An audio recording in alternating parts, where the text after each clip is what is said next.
I've worked, feels like my whole life. And I've never complained about it. I'm not whining about it. I mean, but I remember when I was 12 years old, I came in and I asked my dad, I was going to ride my bicycle. I used to ride my bike down to the local Quick-Sack. It was about a mile down the road from us, and came in and asked my dad for some money to get an icy at the Quick-Sack. And he says, how old are you? And I said, well, I'm your son. I'm 12. You know these things. And he said, well, that means you need a job. You don't need money, because that's where money comes from. Well, he said, what could you do to earn some money? And I said, well, some of my buddies are cutting grass. I guess I could cut grass. And he went, good, get in the car. So, true story, he took me down on Nolensville Road in the Woodbine area there in Old Nashville to a print shop. And the old-fashioned print shop that used to do letterheads and business cards. And he printed up 500 business cards that said Dave's Lawns. When we got home, he said, you go knock on the closest 50 doors in the neighborhood, and you ask them if you can have the opportunity to provide their lawn care needs. And I did it, and it worked. 27 yards to cut at 12 years old. I learned customer service, and I learned keeping your word, and I remember having all kinds of little businesses all the way through school. Like little leather bracelets that you stamp people's names on and paint them in and sell them all out there, hawking them by the lockers. And I've just always worked. And so when I graduated from high school at 18 years old, I sat for and passed my real estate exam. I just became overwhelmed. I had to pull over to the side of the road, and I just sat there and cried for a minute. It was amazing. And to this day, I don't take that for granted. All of this stuff started from primitive, humble beginnings that would give you no indication any of it was going to succeed. But I want to challenge you. Live like no one else, so that later you get the opportunity to live and to give like no one else.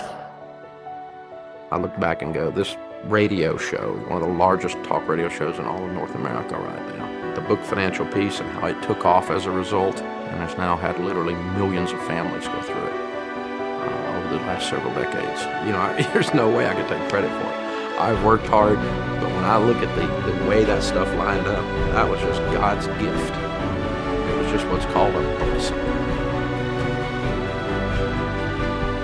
We've spent a lot of our time and effort in not only being educational, but being aspirational, to lift and to make people believe. Because when you believe, you can do a lot of things that really don't even make sense.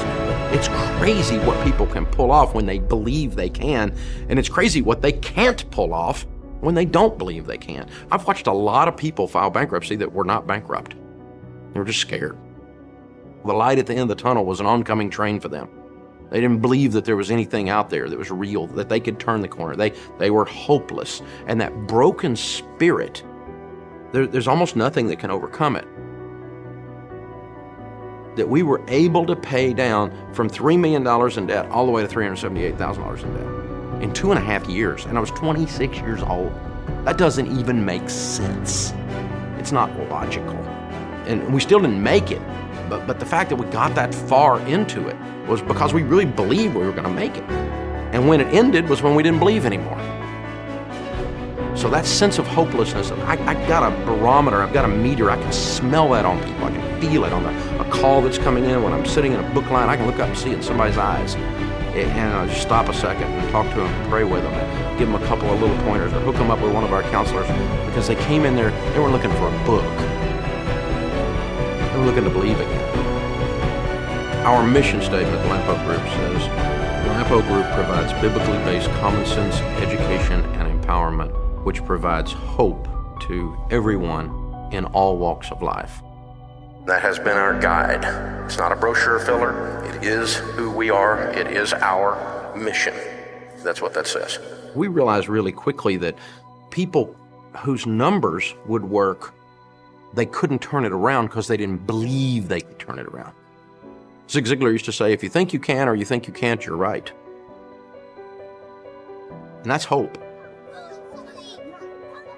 When I was a kid, we would build campfires out by the lake. We'd go camping with our families and everything. They'd make the kids get up all the driftwood, and then we'd be ready to light the fire, and it was always wet, and we couldn't get it light and everything else. And so one of the old redneck guys would always have a can of gasoline, and he'd throw some gasoline on there, and we'd light the gas, boom, instant fire, right? But that's what hope is. It's like the gasoline on there. It sets you on fire and allows you to do things that you never dreamed you could do. Mom and Dad owned a real estate company, and so I started selling real estate while I was in school. And then I took off the other end of the state, the University of Tennessee at Knoxville, and took my license over there, worked for a guy over there, and I worked 40 to 60 hours a week while I was going through school.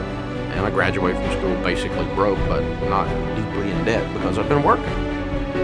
My wife, Sharon Ramsey, she is a central element, a Proverbs 31 woman who can find a virtuous wife. For her worth is far above rubies. The heart of her husband safely trusts her, and he will have no lack of gain. Sharon and I got married and started literally with nothing. You know, I remember when we first got married, we were so broke, it was unbelievable. We bought our first 2 pieces of furniture, an old couch and this oak pedestal table. If it could talk, wow, the stories it would tell.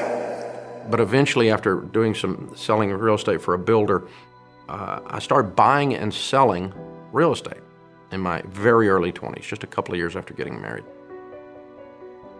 And it worked. A little bit of family connection with some bankers and stuff that knew me and trusted me. I don't know why. I was 22 years old, 23 years old. But they started loaning me money, and I got rich. I ended up with about $4 million worth of real estate, about $3 million worth of debt, so that's difference is $1 million net worth. And at 25, 26 years old, I was making $250,000 a year, cash taxable income. That was amazing. I mean, the neighborhood I grew up in, $20,000 a month, that's rich. I was rich. We did all the stuff we had dreamed of doing. And I'd always wanted a Jaguar. That was my car. I dreamed of having a Jaguar. I set that goal back when I was in college, and so I got my Jaguar, man. And everything seemed to be going right. It was incredible. And our first baby was born, Denise, and then and we're cooking along. And you know, about that time we started going to church. I met God in the process. We're just regular people from Antioch, Tennessee. We're not anything super special. We just did the stuff I've been teaching you and tried to figure out what God's telling us to do and doing it on a regular basis. We're just Joe every guy. I started with nothing, did stupid stuff, the failure part, and the belief that I can still go out there and win. Everyone's story has an arc to it. Everyone's story has a problem and the opportunity to overcome the problem and then a resolution. Sometimes it's more or less zeros. Sometimes, it's someone from a little different culture, or they started from a different mindset, a different family upbringing, but they still have that same story arc, and it's still a story arc of hope. And so we unashamedly use our story to help people, to make them believe that they can win. Sharing a story, or handing off a story, or connecting to a story. In our case, you would do it because it's someone that needs hope. I can hand this Total Money Makeover book, I can hand this Financial Peace book, I can hand this class, or tickets to a live event, or just a link to the radio show. I can connect this hurting person with this story of resolution. We're all intertwined that way. Because it turns out our story is always your story. They connect, and that connects to another one, and that connects to another one. And that's how this whole thing has happened. There's nothing about the story we would change. We would have changed it while we were in it, but looking back on it, there's nothing about the story we would change.